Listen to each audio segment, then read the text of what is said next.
Okay, what's going on, everybody? My name is Mangg. Welcome back for some Hanging with Mangg. The Battlefield 6 open beta is over until Battlefield 6 comes out in October, I think. So we're playing a little Battlefield 2042.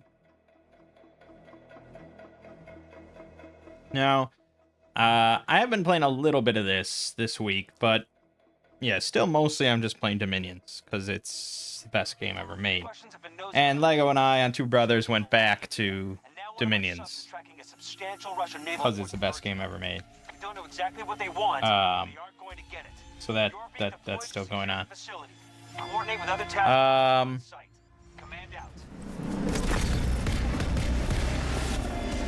Yeah, this might be a bit loud, actually. Maybe not. Assault on Alpha 1. So, Silk Song. Fucking Silk Song. I still can't believe it. I'm waiting to wake up. We control fewer sectors than them. This is not acceptable. Not only is Silk Song real, it's coming out in like a week and a half. Like 2 weeks, or yeah, 2 weeks, I think. Something like that. Week and a half?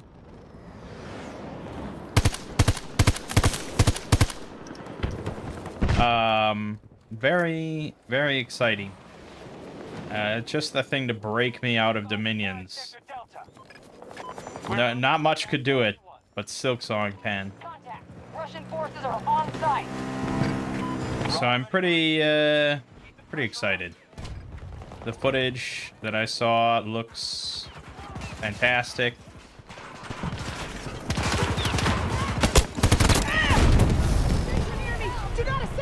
I think it's gonna be very good.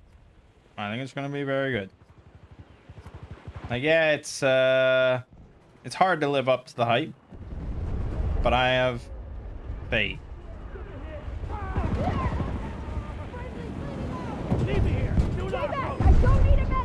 Like George Michael said, you gotta have faith.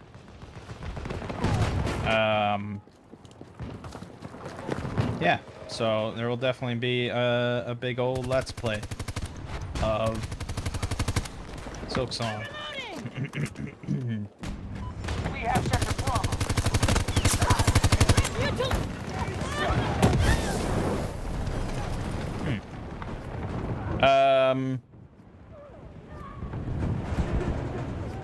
Also, Dawn of War 4 was announced. Who expected that shit? I mean, yeah, we just got the Dawn of War 1 remaster, but that... I didn't really imagine that would correlate to anything. Because it wasn't like... I mean, it was a sort of remaster, but honestly just kind of like a big patch, really. Just to make it run on modern systems. A bit of a graphical bump. So...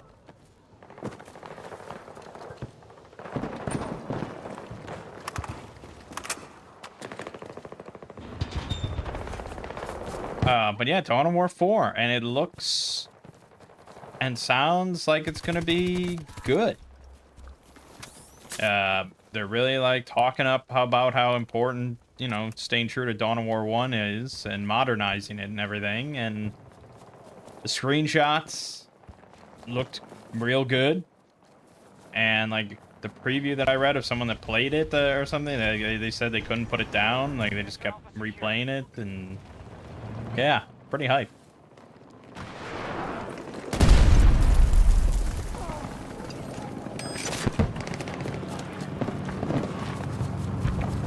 So sounds like some good shit on the way.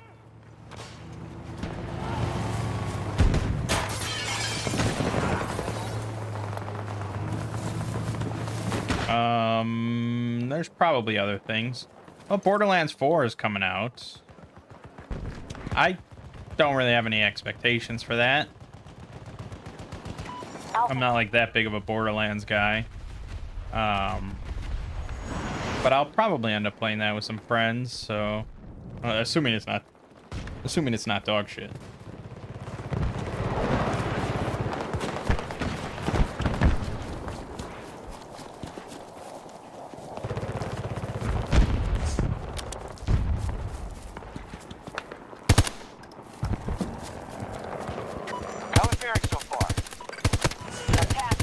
Not in position, and Russian forces are already securing objectives. Yeah, I think we got some good shit coming our way. Reloading! The only disappointing thing, I suppose, is from Brumsaw. So I still haven't picked up Night Rain. And their next game is like some other multiplayer bullshit that I don't care about. So, yeah. I'm sure they're in the kitchen. I'm sure they're cooking. Fuck. What the? Stay back, it's not safe. Under our control. Also, Metal Gear Solid 3 Remake is coming out pretty soon, I think. Very soon. Very soon. I don't know. I mean, I could play it. I could skip it. I could really go either way. I've heard good things about it, but I don't know. Can I play those kind of games anymore? They've locked up Sector Delta.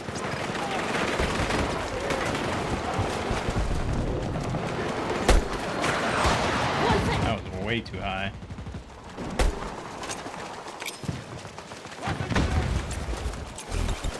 We have conquered Bravo 1. Battle outcome looks promising. We control the majority of sectors. Almost every sector is under our control. Keep it that way. I don't know. I'd rather probably play the RimWorld DLC right now than Metal Gear Solid. Our attack on Bravo 2 is... But yeah, Silk Song kind of surpasses everything. Unless they suddenly drop Dominion 7, then that would actually beat out Silk Song, I think.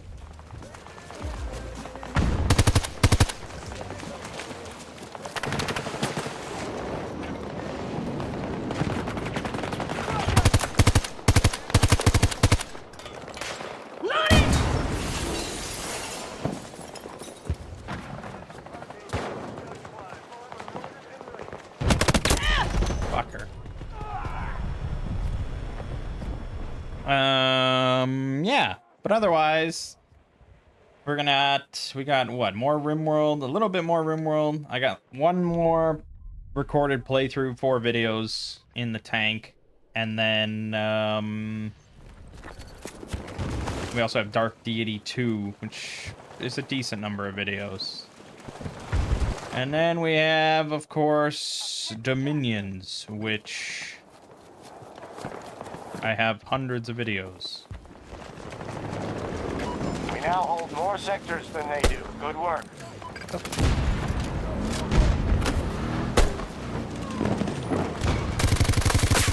Bastard down! Called him a bastard. I'm reloading! Ow. Ow, ow, ow. Ow, ow, ow.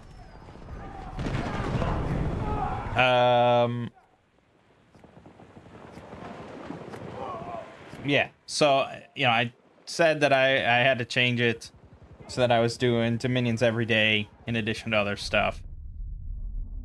So last week after hanging with Mangg, I just uploaded 7 videos, scheduled each one to be posted every day, and I'll do that again this week.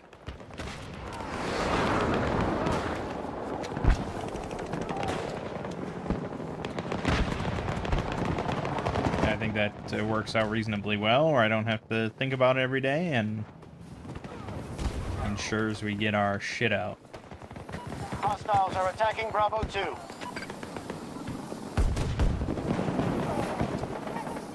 I'll be fine. So I'll do that again today.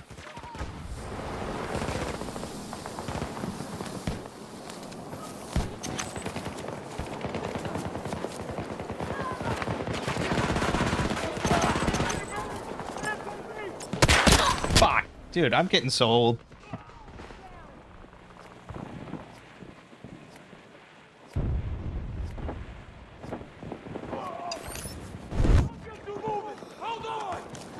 Speaking of getting old, I guess I'm going bald. Well, that's maybe a bit premature to say. I'm losing hair.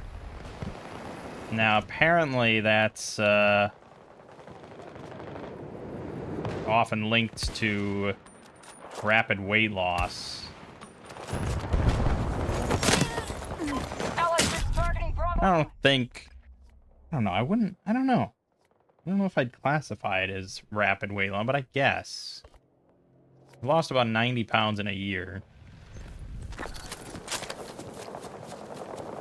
And my sister is losing her hair, and she lost, like, even more than that. My cousin is losing hair, and he lost, I don't know, a lot. Oh my god, I'm old.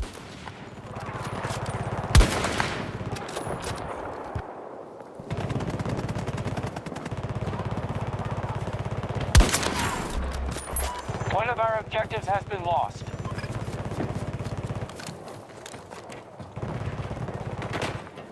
So, you know, Lego is into all the herbal stuff and tinctures and shit like that, so he got me a little hair tincture to put on twice a day.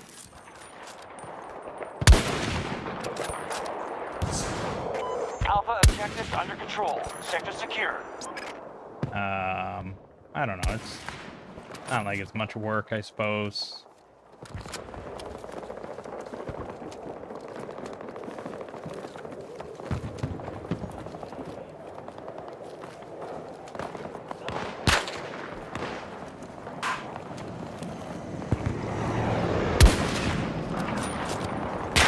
Sector Charlie's fallen. Fuck is that coming from? Sounded. Fucking come on, point blank like that, and he no scopes me. Ridiculous.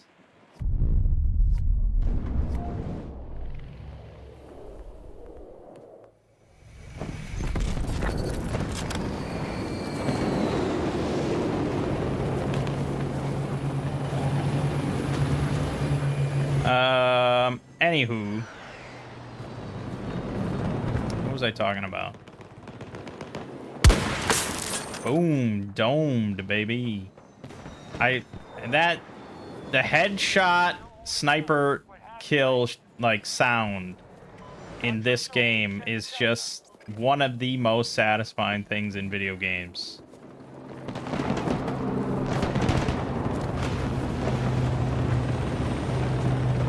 Russians are attacking one of our objectives. It's really hard to compete with that, especially from like long distance. Ooh.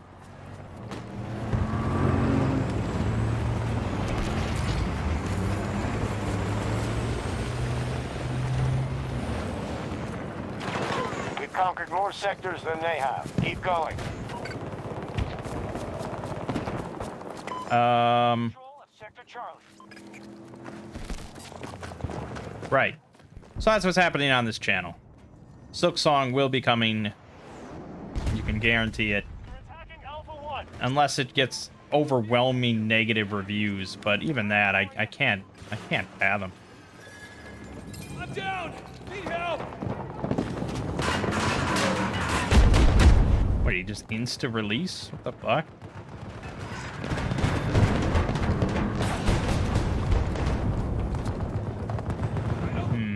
They have Sector Echo. Yeah, I don't got anything good there.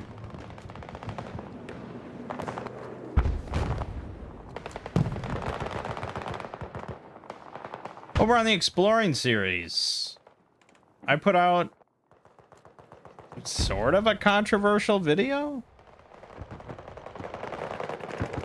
I wouldn't have thought so. Yeah, right.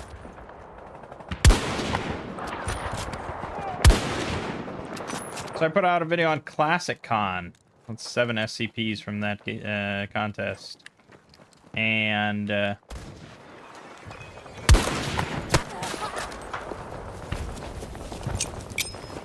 I don't know if that's smoke or not. I get you! Okay!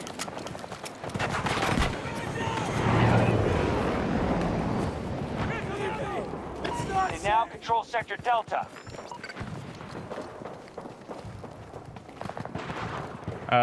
Right, so ClassicCon. And I don't think it would have been that controversial of a video in any way. Except for a statement I decided to make at the start.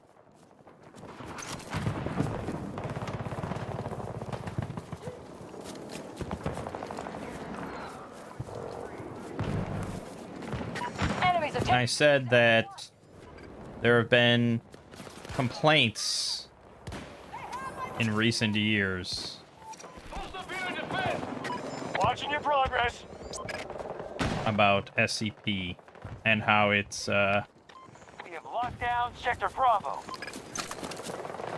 what did I mean, I'm sure I chose my wording somewhat Our deliberately. forces have taken more sectors than the enemy. This is how we Basically that SCP has devolved into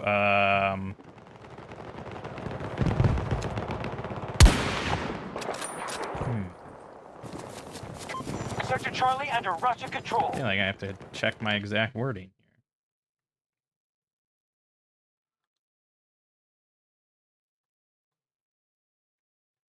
Hold on, let me just bring up the script real quick. Devolved from its origins. Rather than focusing on pithy, concise articles that convey horror through brief, mysterious articles, they instead focus on writing longer and longer articles about how bad the Foundation is and how the world is coming to an end for the umpteenth time. And then I said these thoughts are, of course, unfounded. And people took umbrage with such wording.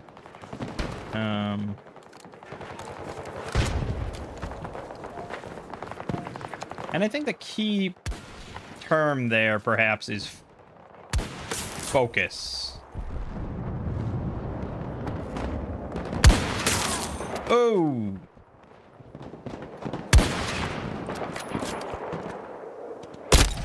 Oh! See, now in the new one, in Battlefield 6, if you get headshot with a sniper rifle, you cannot be revived. And I think that's really appropriate. I think that's cool. Right. So,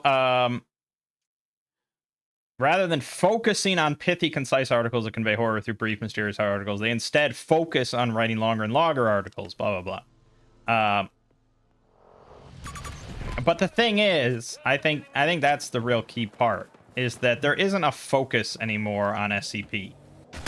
Like, SCP is now broadened a lot.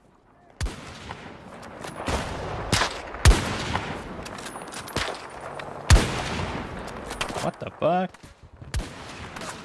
I can't... He seems close. I don't think there's much bullet drop here. Okay. There's a little bit of bullet drop. Come on! Got him. Jesus Christ. We're with you, squad leader. Yeah, SCP doesn't really have a focus anymore. No one could say any singular thing is a focus of SCP now. Because there are articles about everything. Whereas in the early days, in Series 1 days and stuff, it's just like people... Majority control of the sectors. I think we're all kind of directing their efforts to similar articles. Watching your progress. It's sort of like, you know, the I think it's a similar phenomenon with, like, music, you know? And I don't know if this is true. This is just entirely my personal thoughts here.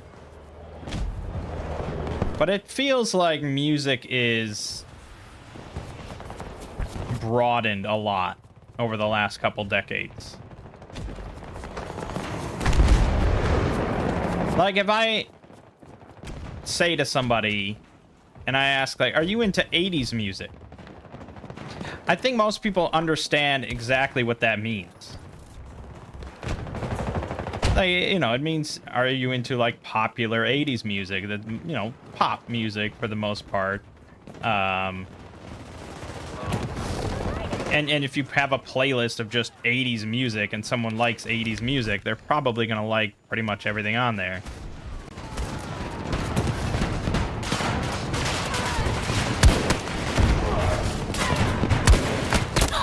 Yeah, I'm not good at short-term sniping like that. But then it's like, no one says, hey, are you into 2010s music? That's not a thing. No one would say that, and no one would know what that meant. And I don't think in 40 years people really say, hey, are you into 2010s music? Maybe. But I feel like music has just become so broad. That's sort of how I feel about SCP. Like, if you said, hey, I'm into Series 1 articles of SCP, and people are like, okay, I know what that means. I know what the vibe, the atmosphere, the tone, the genre of Series 1 articles tends to be. Like, oh, I'm really into, like, Series 7 articles, and it's like, okay, I mean, that could be a 1,000 different things. Every sector. Do not give the Russians a chance to take that back. And since SCP has become so broad, it's impossible to sort of make any generalizations about the content of modern SCP.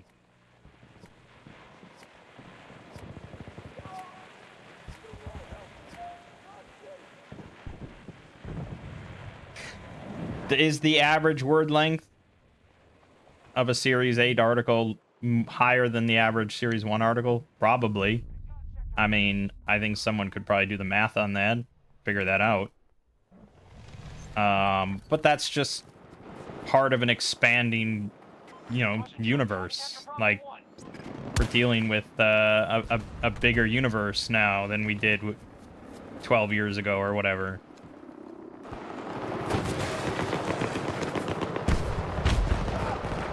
But there are certainly very short articles nowadays, and there were pretty long articles back then.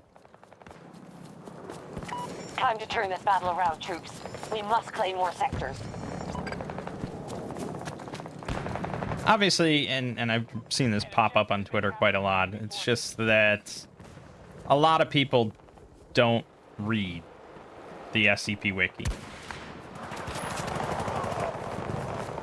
And there's no law stating you have to read the wiki to be a fan of SCP or to be critical of SCP, I suppose. If you don't want to read the wiki, you don't want to read the wiki, you know, whatever. It's not like I read the wiki in my free time. But it's my job now, so... Charlie sector has fallen. But it's a lot to read, and there's a lot of things in this world to read. So it's, you know, I can't really blame people. And then it's also just the nature of the internet and people stating opinions or stating what they believe to be facts while not being They're making their final push. experts, let's say. Hold them off here! We'll monitor from here. Majority of sectors under enemy control. I also saw a random comment on Twitter that called me a pandering centrist, which I thought was kind of curious. When someone asked them what they mean, I never saw any reply to that. So, I don't know. I do think I'm probably a centrist, I suppose, in that I don't want to, I don't get involved with anything. You know, I just want to make SCP videos, and that's it. That's it. So I don't get involved in anything. And true, that's not always a good thing. I don't take a stance really on anything. I don't really like do charity stuff or anything, although I have given to a number of like GoFundMe's or coffees for some people. Like I've given, actually I was sitting with my mom and I actually tallied it up. I've given DJ Cactus like $5,000 total through his Patreon. I gave Rounderhouse a bunch. I've done some GoFundMe's, but yeah, it's not like, you know, I don't call attention to them or anything. I don't make videos about or shorts about it like, hey, this is happening. You know, like during the whole Russia gate thing with the SCP where Russia, you know, like I didn't make any video about it. This battle is won. Because it's just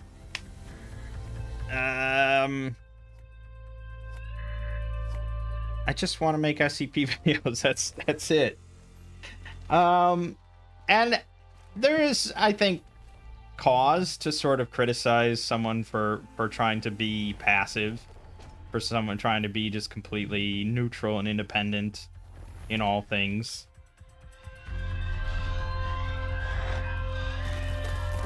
But that's not going to make me change my stance.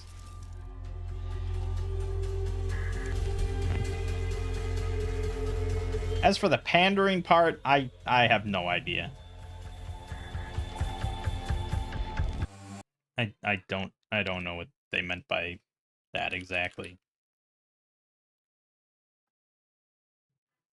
If they meant that I didn't believe what I was saying about modern SCP and stuff, I mean, that's definitely false.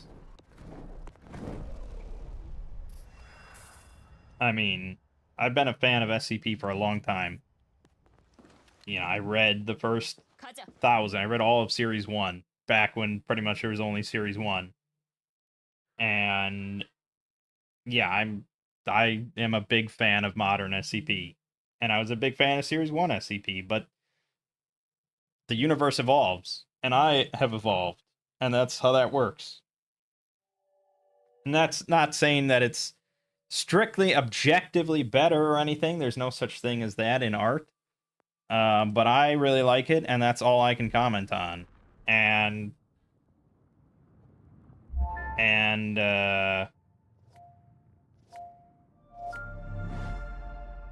I don't have any reason to believe that, like, every article nowadays is how the Foundation is bad and how the world's coming to an end. Now, I think what people may notice, especially in my own comment section, is that if people only are exposed to SCP through my videos, they will experience this massive amount of bias about the universe of SCP. 은밀하고 빠르게. Because I specifically pick a lot of very lengthy articles, often about how the world's coming to an end. And that's because I really like those. And also because longer videos tend to just perform better and do well. And I follow a strict schedule of one per week. And it just wouldn't be worth it to do one 10-minute video. But I have done a lot of compilation stuff. You know, I've done a lot of just like, here's 6 different SCPs. And those videos are usually like 40, 50 minutes. Which means that the average length of those SCPs is like 8 minutes. That is not a lengthy article about how the world's coming to an end. So, I don't know. And I could do a lot more of those. The only tricky thing with doing those is that I have to find sort of a connected theme for all of them. That they all kind of fit together and connect in some way. I have heard suggestions in the past that I should just do, like, Patreon exclusive or something, even if it's like a 4 or 5 minute video about just a random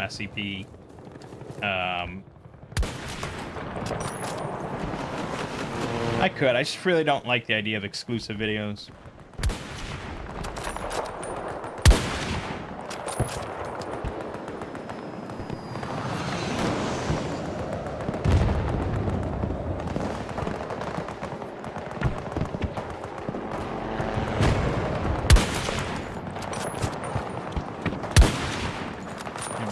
Speaking of exclusives, I guess.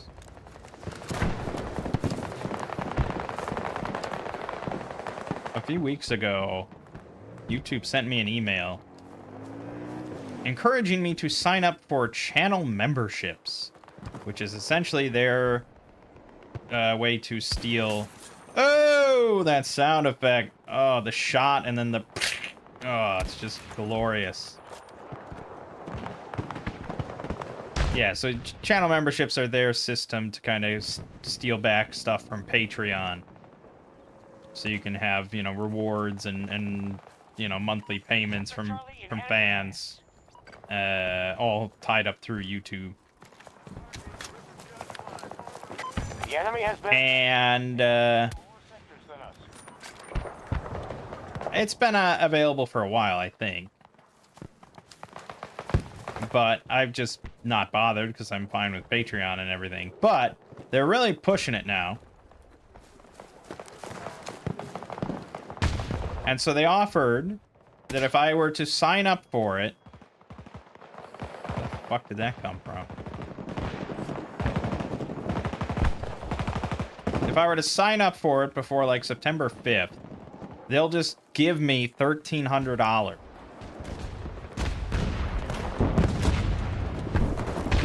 And then, for every subscriber, for every member that I get within 30 days of that, they'll give me another $13, up to a max of another $1,300. And it's like, you know, I'm doing well. I can't complain. I pay my bills, but I ain't no fool to turn down that. So it's like, fuck, man, you drive a hard bargain, but sure. So... yeah, I enabled channel memberships. I actually enabled it like 5 days ago, and one person did manage to subscribe without me saying anything about it, which was nice. Props to that guy. But then, yeah, I had the release of the new video, Murphy Law, and I was like, well, I should probably post this early from YouTube members and make a post about it. And so now I think, I don't know, we're up to like 50 or something. So, yeah, pretty great.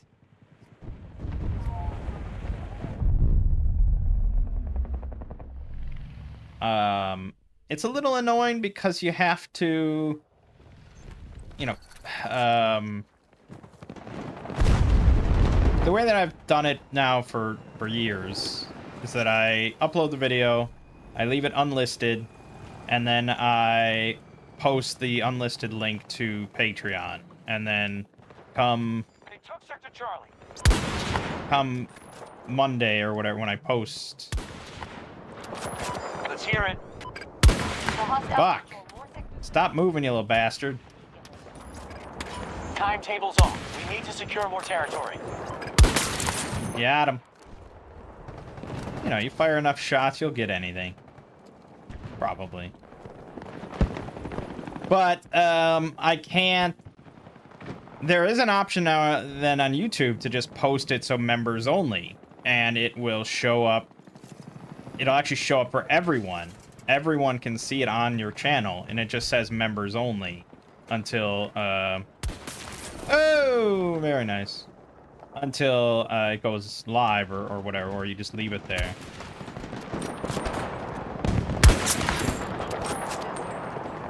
So it's kind of a nice little sort of advertisement for your memberships. Like, hey, look at this new video. Don't you want to see this video? You better sign up for memberships. But the problem with that is that I can't upload that to Patreon. I can't, because you have to be a YouTube member to watch it. So I can post the link to Patreon, but it just says, hey, become a channel member through YouTube. So I had a few different options. I could upload it twice on YouTube, one for members, one for unlisted, but then comments on one of them wouldn't carry over when I make it live. I have to delete the other one. Fuck. Or I could post it to YouTube and then post the video directly to Patreon and let them host it for patrons. But that's the same thing. I'm just like, they won't really be able to leave comments on it that people can see. So then we had to go for the third compromise, which was posting it unlisted and then posting the link to Patreon as normal and creating a community post for members only, allowing them to...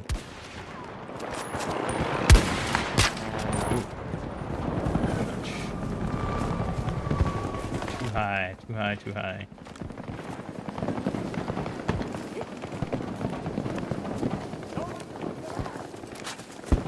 So it just means I have to make an extra post every week for... one for patrons, one for YouTube members, but it's the best compromise. Sector Charlie under Russian control.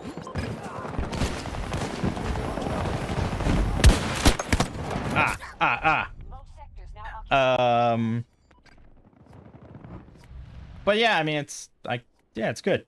Because some people don't want to sign up on Patreon, some people don't want to sign up on YouTube, so there's options.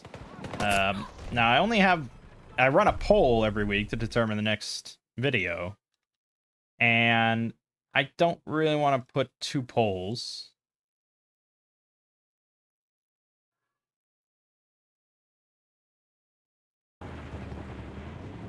So the polls are probably going to stay only on Patreon. And then there's the issue of the names that I put at the end of the video. And it's like, it's a hassle enough having to deal with the Patreon names. There probably is a better way to set it up. Because I basically have to do everything manually, you know? Oh, that was a nice one. That was good. That wasn't even a headshot, though. He was already wounded. Like, I have to manually add and update names to the end of the videos. So I just have, like, you know, my template or whatever in Adobe Premiere. And I just check every week when I edit the video, like, okay, who is unsubscribed, who has now subscribed, who do I have to add? Ow. But people, I don't know. Sometimes I feel like I'm losing my mind, but I think people change their names on Patreon a lot or something. Because oftentimes I'll see that someone has unsubscribed. And then I go to my template, my list. That's an ally. I go to my template and I don't find the name, so I can't remove anything. And it's like, well, there's probably a lot of names on that list that shouldn't be there.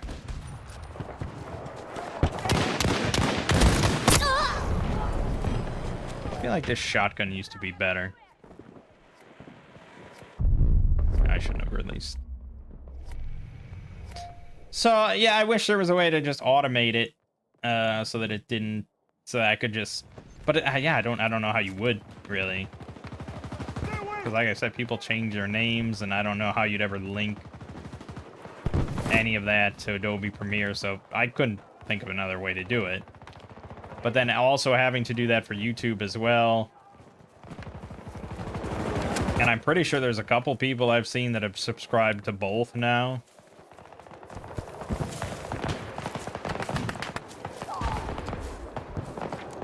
What the fuck is that? Taking fire.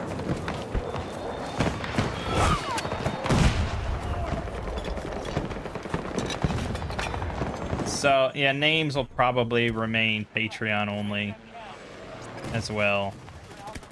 But, on the flip side, on YouTube, they get like a nice little icon next to their name on any comments. So,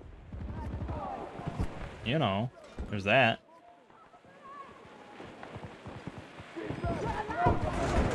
Weather instruments are lighting up red.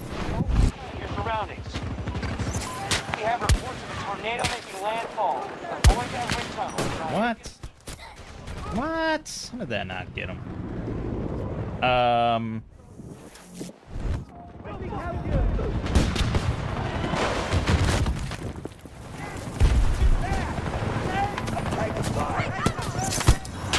Yeah, I see him. I see him. I see him. Storm's gonna be back. Incoming storm. Stop shooting me. I'm trying to snipe this guy. Shut up. Damn it. Yeah, so I don't know. I think people are just aware. They're not going to be aware. I should strike that. People are not going to be aware of the differences between signing up on YouTube or Patreon.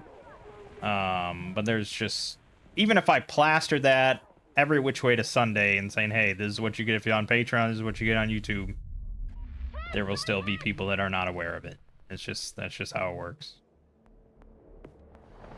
So whatever.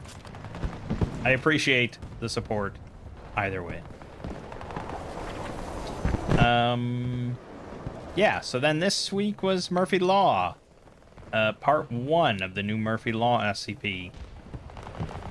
And part 1 is oh, so satisfied. Part 1 is very kind of just noir.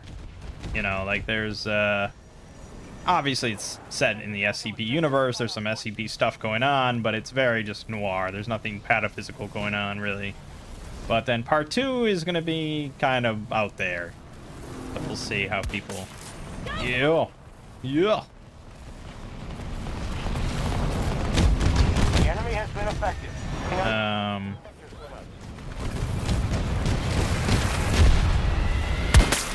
Yeah. Whoa.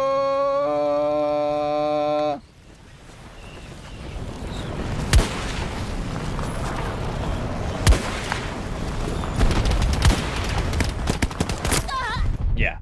I don't know what I expected there. I was suddenly gonna become fucking sniper god. But yeah, just voicing Murphy Law and everything is just always very entertaining.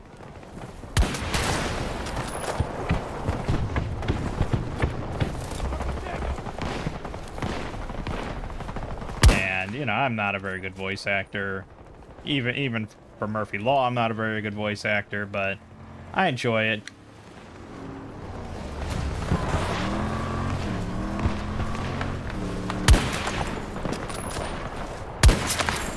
Get him.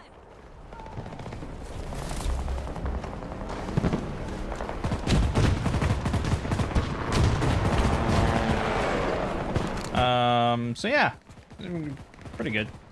I think people will like it. And people that like Murphy Law will like it. Probably.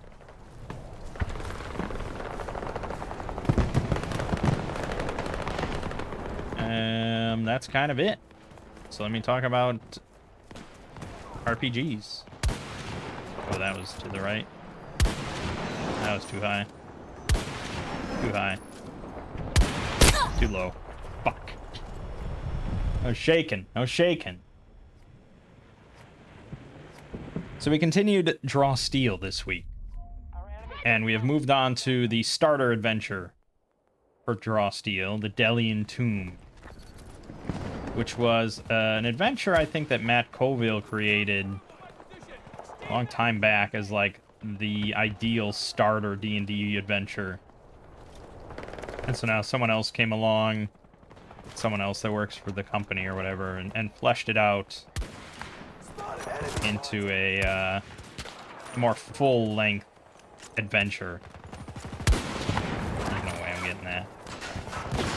Snipe that from different directions.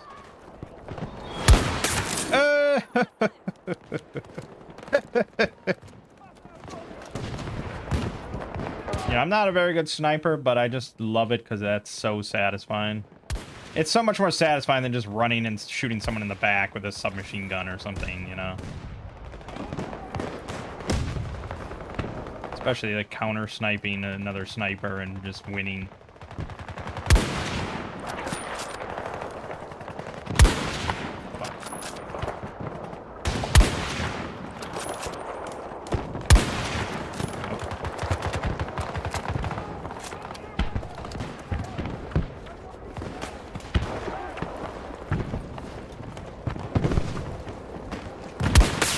Gotcha. Why'd you stop moving, pal? Sector Alpha has been taken by the enemy. Damn it.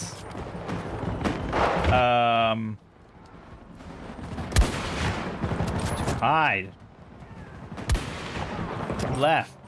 We lose more troops and this is over. To right. Fuck. Too high.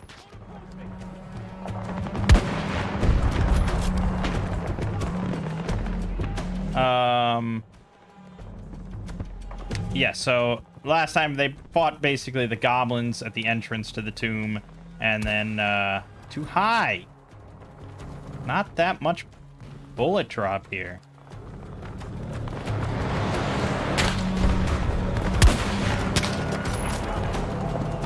I believe I didn't get that one, though. Just lost Sector Charlie to the hostiles.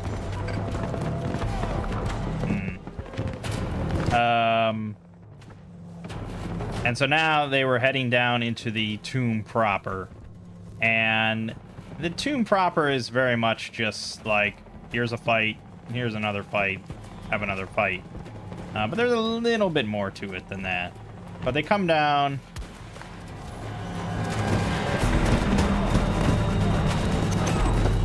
They head down into the tomb and they get greeted immediately by a big old pack of goblins. So there's no negotiating here. They're getting into a fight with goblins. You were overwhelmed. So they do the fight, and it's not too bad. A little rough for them, of course, but it's not too bad. Then they go into the next hallway, and there's a trap there, and they recognize there's like a goblin with its head cut off, and it's like, okay, there's obviously a trap here. They're not that bad of players.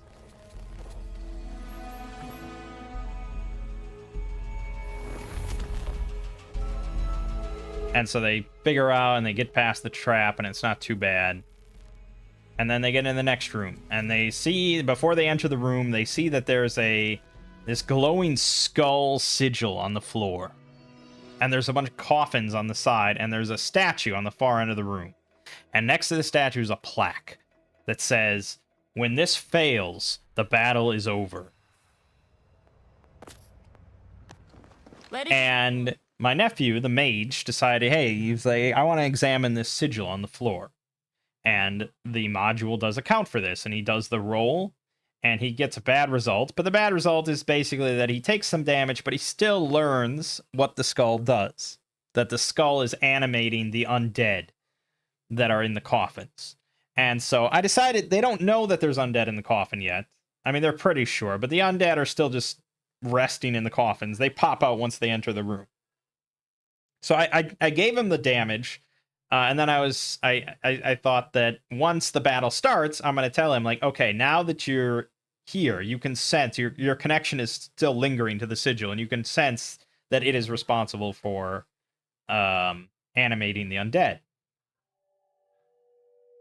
And then in the module, the sigil has a certain amount of health, and once the undead pop out, you're meant to actually hit the sigil and damage it enough that it gets destroyed, and then that kills off all the undead at once. Otherwise, all the undead have like a special thing where if they go down to 0 HP, they basically get back up again with a little HP. So they immediately started focusing instead on the statue. And this is partly, I think, Lego's fault, that he was just not paying attention to what I was saying to my nephew about the sigil, and he thought that I was talking about the statue. And so they interpreted it as when the statue fails, when the statue's destroyed, the battle's over. And they had to destroy the statue. So their plan was basically to throw using my mom's character, throw my nephew's character into the room so that he could go to the other side, go to the statue, and use one of his spells to melt the statue.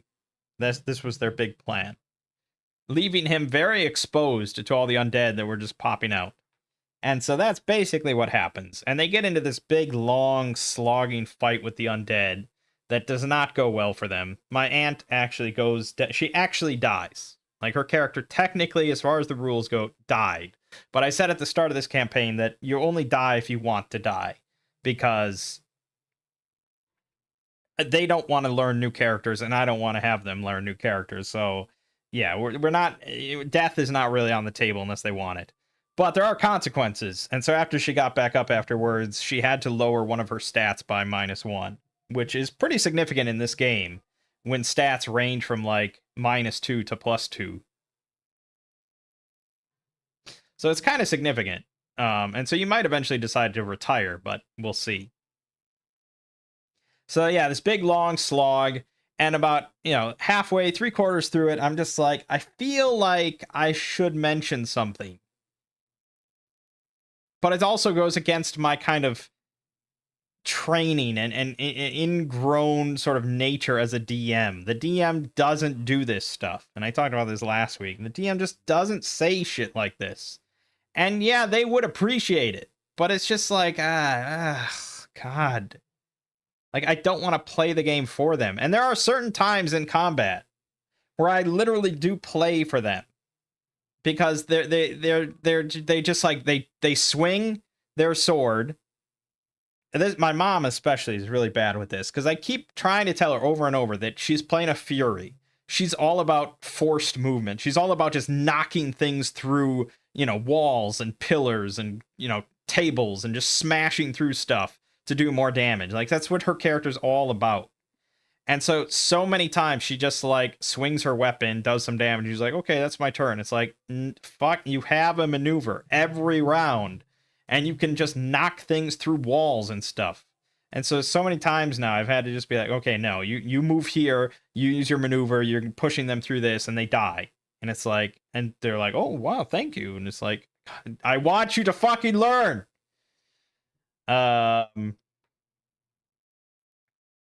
Yeah. Anyways, so they did melt part of the statue, which was fine, I guess. They had to do the whole fight. At the end, I was like, okay, I mean, you could have destroyed the sigil. I explained about the sigil, or I guess I reminded them about the sigil. Even my nephew was like, my nephew knew that I was talking about the sigil and it was animating the undead, but then he kind of just gave up on it because he didn't think that you could actually damage it. And perhaps it wouldn't be most players thought that they could damage a sigil on the floor. To be fair. But on the other hand, it's like, if I know that an object is responsible for doing something bad, like, I'm going to ask questions. It's like, is this something that I could hit? Is this, like, that would be a question. Like, what does the sigil really look like? Is it like an engraving or something? Or could I just like, or we have a conduit in the battle. Or we have a sensor, I mean. So, which is like a paladin. And like a paladin would think, oh, I can maybe channel like holy energy into this thing to nullify it. But again, Lego thought that I was just talking about the statue the whole time. Never even mind that I had to explain to them, like, oh, that whole thing of when this fails, the battle is over. That's a riddle. Like, you're meant to solve the riddle. The answer was courage or bravery. That thought never occurred to them either. So it was just all around kind of failure. But they won and they bypassed the statue. But the bad side of that was that the goblins, the final battle, they all could hear this battle occurring because the statue was like half broken. That was covering the hallway, so they could all hear this. So the goblins were ready for battle, so they got to go first for the final battle. And the final battle was all the goblins and then a bugbear channeler that was running this ritual sapping the life out of this young girl. And so they had to like save the girl or win the fight within like 4 rounds, otherwise the girl was going to die. So yeah, you know, they were low, you know, their stats were not doing too hotly, but they charged in and they ended up being victorious. No one died again, so it was all good, and they saved the girl. They got some rewards, they got some treasure. They got like a couple magic items, and then they also got like a recipe and like the components for another magic item, which is an encouragement to like go do respites to like make this cool magic item now that you can. And then they escorted the woman back to town, and they met with the local abbot, who kind of walked with them, and he's there to kind of lay out all the side quests available to them. And there's like 6 different side quests they can do. And so I'm doing this, and I'm just, I'm telling him about all the problems in the village, and like 3/4 of the way through his spiel of going through all the side quests possible, all the troubles in town, my nephew is just like, blah blah blah, you talk so much, and it's just like, god damn, this fucking zoomer brain rot that just has like 0 attention span and can't even listen for like, it was like a minute. It wasn't even a minute. It's like 45 seconds of me just talking about the 6 side quests possible. I can't even listen. God damn. And that's where we ended, with them kind of having all these options for next time to do.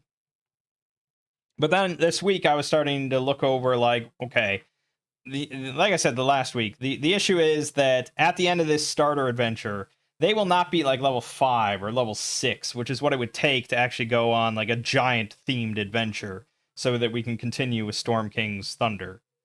So I kind of need to transition them into a different campaign that's more suitable for their level. So I've been looking at a bunch of like Pathfinder adventure paths. And there's this guide, Tarandor's 2025 Guide to Pathfinder Adventure Paths. And I've been looking through all these. There's like 44 different adventure paths at this point for Pathfinder 1 and 2. And he gives sort of like a positive thing and a negative thing for all these and stuff, and kind of talks about them a little bit in brief. And I've been looking over a bunch, and it's just like, there's some that sound really awesome. Like, I would love to be a player in kind of thing. Like, some of these are really cool stories.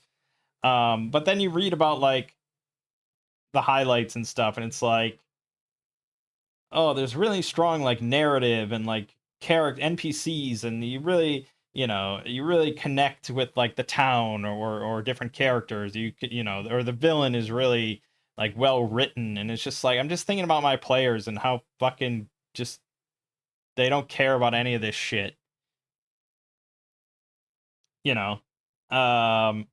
Like, they're never gonna be connected to a town. And never has that felt more evident than me spending 45 seconds talking about the various troubles in this village, and my nephew just being like, blah, blah, blah.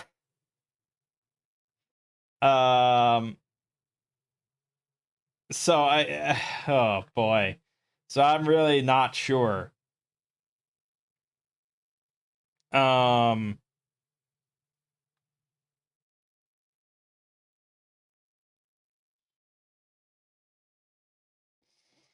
So the couple that I have been kind of looking at have been the 7 Dooms of Sandpoint, which sound kind of cool. Like, it's mostly related to this sort of like kind of mega dungeon, all centered around this one town. But the issue with that one is that the first entire like arc of that one is related to goblins, and I feel like this adventure that we're on right now is a lot of goblins. And it's like, it's just so many goblin fights, and I want to do different monsters than that, so I'm not really feeling that too much. And then I was like, well, maybe the best bet then is just Abomination Vaults, which, if you followed this channel, you know that I did solo a bunch. I did a lot of videos of that. How many did I end up doing of Abomination Vaults? 16 parts solo in Abomination Vault. So I became pretty familiar with that one. But even after however many hours that was like 30 hours or something that I did of Abomination Vaults. I don't know what floor we got down to. It wasn't very high, was it? Or it wasn't very low. And don't remember now. Oh, we got to the arena floor. Yeah. So that was let me just see. Says somewhere around here a map of the whole thing. Oh no, I broke it. First, second, third, fourth. It's like the 5th floor of like 10 or something. So we got kind of halfway. But that one, like, especially, well, I mean, especially playing solo, it was really just fight after fight after fight after fight, which kind of works with Draw Steel and kind of works with this group. So I'm mostly leaning towards Abomination Vaults. The trickiest thing is, you know, 7 Dooms of Sandpoint starts with a lot of goblins, and I have stats for a lot of goblins for Draw Steel. Like, there's not much work there for me to do. Whereas Abomination Vaults has a lot of, like, kind of unique creatures that would be a lot more work to convert or, you know, come up with stats and stuff. You know, the first fight that you do in Abomination Vaults usually is against Mitflits. Yeah, Mitflits, which are kind of goblin-esque, but they're more like fey, gremlin, trickster sort of little things. And I was looking through the Draw Steel monster manual. There's not a lot. It is not the most extensive monster manual I think we've ever seen. So some of these I would just have to come up with stuff wholesale. And it's not to say I can't do that. I'm sure I have the mental capacity to do so. But it is work. It is more work. And then there's like a mudlicker maggot. It's a giant maggot, and I'd have to come up with stuff for that. Giant flies.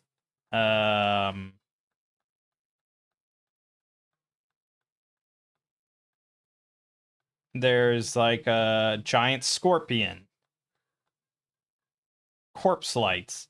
And that's combined with the fact that Draw Steel is kind of somewhat unique in its encounter balance in that it has a lot of minions, and you're meant to have a lot of combatants in fights.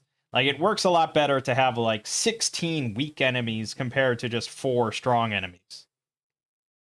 And it makes it feel more cinematic and more epic. Which is fine and dandy, but I have to work within the confines of these maps, which are not that extensive. Some of these maps are some of these encounter locations are pretty small. And a lot of these fights are basically against like one thing, like a giant scorpion. And in Pathfinder, that maybe works okay. Although one would argue it still doesn't, it just never really works that well, because to make it viable, it has to hit pretty hard, and then it can just one-shot things, and nobody likes getting one-shot, and so on and so forth. And Draw Steel does have solo enemies, but you can't have that many. Like, they're really like big boss sort of enemies. So I think I'd have to just kind of rewrite a lot of encounters, which is even more work. So I'm not sure. There isn't enough Draw Steel material for me to run Draw Steel stuff without just running a sandbox or something, or just coming up with my own campaign. And if I'm going to come up with my own campaign, that sounds like just as much work. So I don't know. I'm leaning towards Abomination Vaults just because it'll be simple enough when I'm at the table to just run. It's mostly just here's a room, here's a room, here's a room. Whereas other adventures are going to be more social and more mystery and more you know, skill checks and them having to come up with creative stuff. Because I was looking at Hell's Rebels, which sounds really awesome. Love to play in a campaign of Hell's Rebels, but there's no way they're cut out for all that sort of subterfuge and, you know, rebellion activities and all that, the influence and blah, blah, blah. Like, they're basically just interested in kicking doors in. And even that they're not very good at. So we'll see. But we certainly still have a few weeks left of this Delian Tomb adventure, so it should be good. And tomorrow, I'm going to be running it for a few friends. I'm going to be running the Road to Broadhurst, which is sort of the draw steel convention adventure that they used at conventions.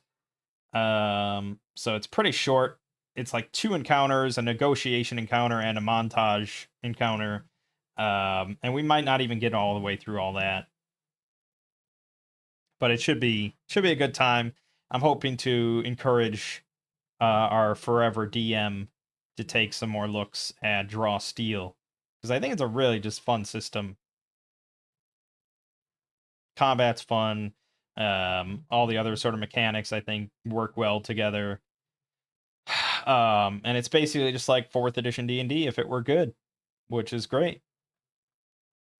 But all right, that's all I got to say. So more Dominions, of course, every day. More RimWorld, more Dark Deity 2. And over on the Exploring series, part 1 of Murphy Law, Sunset on Horizon Boulevard. Good stuff. My name is Mangg. This has been Hanging with Mangg. I'll see you fine, folks.